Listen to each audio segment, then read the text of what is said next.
สบายดีตอนเช้าตอนนี้เราอยู่ที่สนามบินบัดไตเนาะ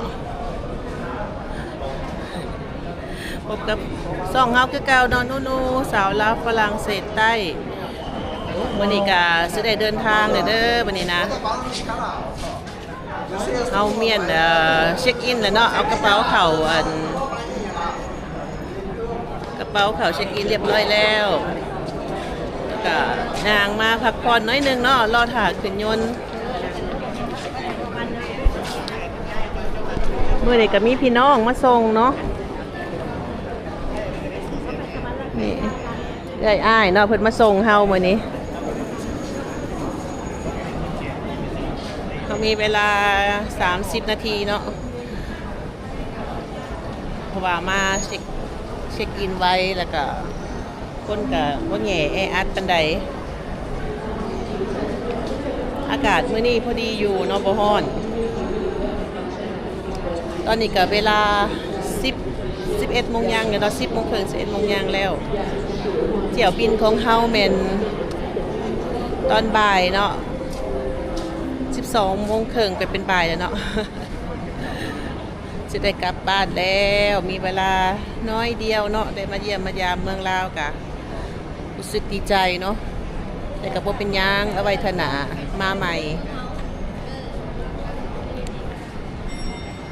ก็ขอบใจลุงไวโยลินเนาะเพิ่นไปหาเศร้าพาไปหลอกไปเที่ยวสีน้ำไปจ้ะ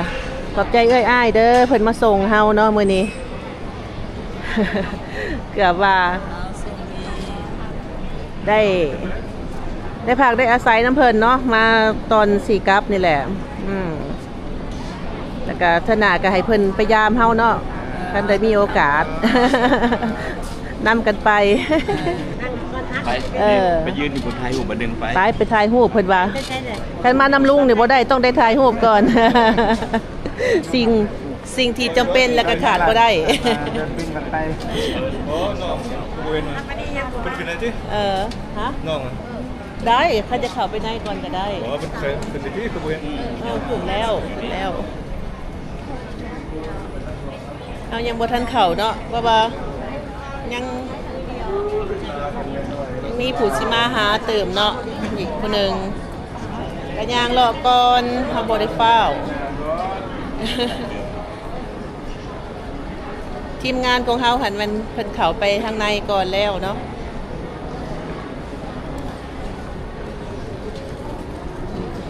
ทางฝากนี่เพิ่นมีบริการห่อหีบเนาะถ้าใครย่านหีบเป็นเปื้อนหรือมีหยังเนาะป้องกันเดี๋ยวให้เพิ่นถ่ายรูปก่อนเนาะทางฝากเบื้องนี้เพิ่นมีบริการมีเสารถมีขายบัตรเติมเนาะมาเจ้าแล้วโดยแล้วเขาก็เข้าไปเปลี่ยนกันเข้าเปลี่ยนกันออก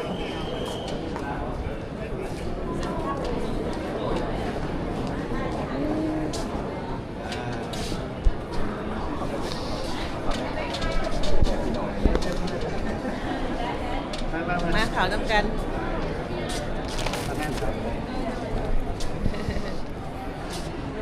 มาข่าวน้ำกันกล้องน้อยก่อนแล้วอันไปก่อนกล้องใหญ่ดีครับกันมาเดียวเด้อแน่ของเจ้ามันบังกันหมดแล้วไงเนาะเจ้านะฮะเจ้าเดียวกลับมาอันนี้ก่อนเอารวมกันก่อนเนาะก็เห็นแม่โอเคเนาะเดี๋ยวเขาถ่ายกล้องน้อยเด้อวันนี้ถ่ายผู้ชมแล้วบ่ลูกสบายดีจะได้เดินทางแล้วจะได้จับไปเลยเอาเราตินกจับด้วยเลยนางเอกซ่องได้นี่นะ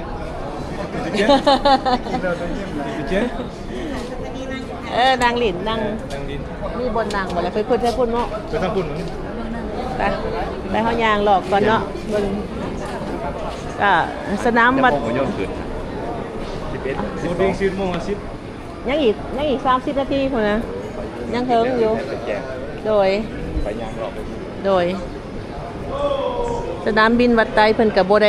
ได้ใหญ่ปานใดเนาะ กับพอพอมาแบบบ่ได้เสียเวลาหลายในการแบบว่า มันมียนต์เดิน แล่นเครื่องแล่นหยังเนาะแล่นขึ้นเทิงเฮาก็ไปเฮาสิออกแล้วก็ขึ้นไปทางนี้เลย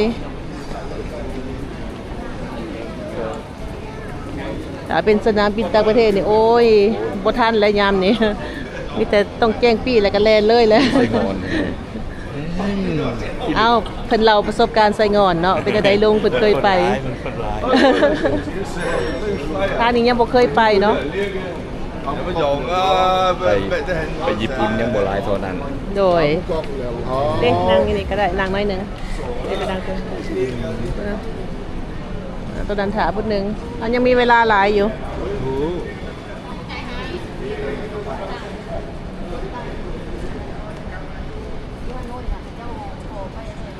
เบื้องเนินเป็นทางขาออกเนาะ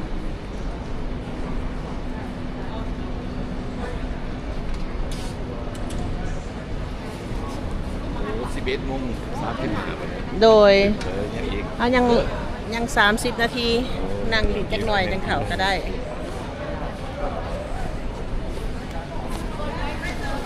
เอาอันแจ้งเครื่องแจ้งปี้แล้วก็สบายแล้วเนาะมีแต่นั่งหลินนั่งร่มกันซื่อ เป็นไปได้ก็คือเก่ามา ๆ แล้ว แม่นคือไปเทิงกับคือเก่า นั่งก่อน ก็จะได้นั่งร่มนั่งเว้ากัน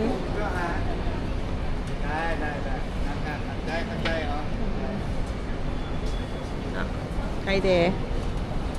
กำลังมามี เออไอ้ กำลังปะปี้ว่าเสมอเด้อ ไปกระแรงทุกคนไว้เลยเว้ยกระแรงไว้กระแรงโอ้ย มาเอื้อซื้อไปอีกแล้ว อืม บ่มักได้ส่งเด้อสองเทื่อไป มาแต่ไส สวรรค์ไปร้านน้ำใส่ส่งตัวนั้นก็เรียกไก่พุ่นไม่นี่ใส่ส่ง ก็น่าจะสิกิน เก้า ข้าว สิบ่ขึ้นนั่น กั กัน แล้วฮะยังเมื่อยอยู่ ผู้ ดี เดียว เลยเพิ่นเตือนเลยเพิ่นเตือน ผู้เดียวทิมเลยมาส่งเลย ทีมแล้วได้ส่งก็ได้ มาเอาส่งอื้อเนี่ยเนาะส่งอื้อเนี่ย เอ้า โอ้ยสิไป น้ำมัน เป็ หาน ใส่ หากครับสิไป หาถึง ทีมเลยผสม ทิมเลย แม่ ท้องเคือเหรอ สองเทื่อเลย ทางไปทางมา เออ แม่ไหม้นะแม่ไหม้ดูเนี่ย ยังกิน กิน อึ่งๆกันอยู่ นี่ยังเนาะหั่นน่ะ เคยเห็นบ่ลูก ถ้าเป็นจะมาถามสิ นะ ก็สิมา ยังถามนะสาวอีกคนหนึ่งเนาะเป็นยังดอกเขายังมีเวลาหลายนางลมกันหลีกก่อนกับ11 โมงยังตอนนี้ นั่งเดินนะ โดย เขากับ เครื่องเขาก็พอดีเนาะน้ำหนักบ่เกิน เขามีแนวสั่งแล้วก็คือดีแล้ว สบายดีนะสาวไปเอาอันไปเอาสินมาส่งเฮาเนาะว่าเมื่อวานนี่เฮาไปยิบสินไอ้ได้ทันเนาะ รวยก็รวยนะเพิ่นนี่แหละ เอาให้ร้านๆเลยค่ะพี่หยก มันหนักกว่าร้ายเนาะอยากให้มันได้ร้ายกว่าร้ายเลย ให้ใครคนนี้ ไปเฮาถ่ายรูปรวมกันปะ ยืนนี่ก็ได้ยืนนี่ก็ได้ ขึ้นไปเทิงบ่ปะขึ้นเทิงเลยเนาะ เลิกจะเผาเลิกก็ได้ โดยขึ้นเทิงเลย พี่กระเป๋าหนูนี่อ่ะไปเอา ถ่ายกระเป๋าเลยเด้อ โอ้ยนักเด้ อะไร โอ้ยพนักคือแท้ๆอะไรก้นเจ้าได้นี่ นอนตื่นสวย บ่ขึ้นเทิงพุ่นขึ้นเทิงพุ่นไปเอาขึ้นไปเทิงเนาะ โอ้ยินได้นางงูแม่เจ้าหัน อันแหละ แห้งได้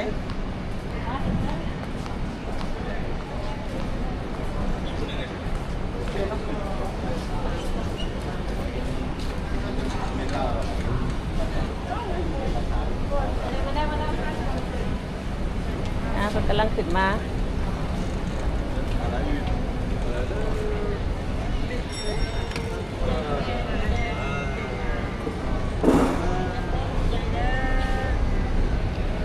ช่วงเช้าแขกบ่หลายปานใดเนาะรวมนักเดินทางส่วนหลายแม่นกลางคืนเนาะ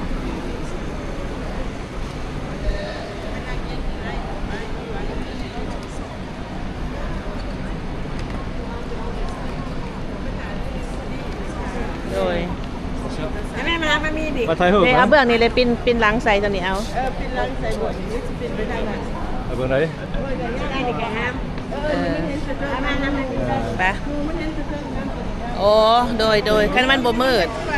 โดยได้อยู่ Kita foto yang mami? แล้วเฮาก็สิถ่ายรูปร่วมกันเนาะตอนนี้เฮาก็สิขอบใจหมดทุกคนเนาะที่เขามาส่งเฮาเนาะขอบใจหลายๆเด้อนะสาวโอกาสหน้าพบกันใหม่เด้อ ขอบใจหลายๆเด้อเดี๋ยวครับ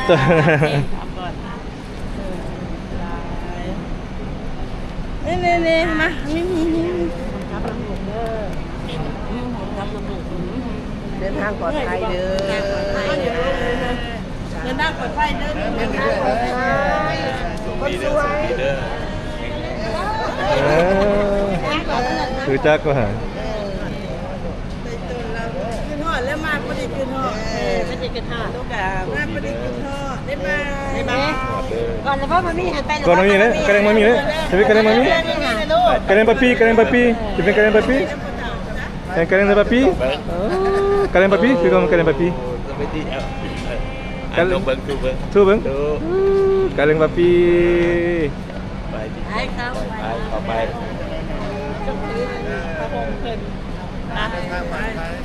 แบกแกกระเป๋าลูก Ada. บ๊ายบายเด้อโดยนะครับก็สิไปแจ้งปีทั้ง Ini lah, mak. Ini mak. Video mak. ไปลูกไป Koko, ini mak. Video lah, ini mak. ตอนนี้เขาเข้ามาทางด้านในแล้วเนาะหากระพานด่านกวดเมื่อกี้นี้ตอนนี้เป็น duty free เนาะวัดไต international airport duty free เอ๊ะไปยางลูกยางไม่รีอยู่ในไปลูกยางไปหาเอ๋ยเด้อดูไปยางจับมือป้าไว้ลูกไว้ไปด้วยเอาพวกเขาอยู่เกตประตูใดเนาะพูนไปหาไม่รีทางในคุณลูก ทางบริษัทเซิร์ฟซ่าของเฮียนเซิร์ฟอาร์มอินทาวงศ์ศิริมาลา ยังมีเวลาอยู่อีกประมาณ13 นาทีเลยเนาะเดี๋ยวเขาจะถ่ายบรรยากาศทางในให้เบิ่ง ศิริมาลาทางบริษัทของสายการบินกรุ๊ปเที่ยวบิน TR355 เส้นจอเดินทางไปยังสิงคโปร์การุณาเข้ามาติดต่อพอพันต่อเจ้าหน้าที่สายการบิน เอาคือสิอยู่ประตู3ประตู4พุ่นเนาะ ด้วย ทางขาเบื้องนี้สายการบินของเฮาในแมนสิงคโปร์เนาะ Mr. Cal Eason Cal Eason Passenger name Cal Eason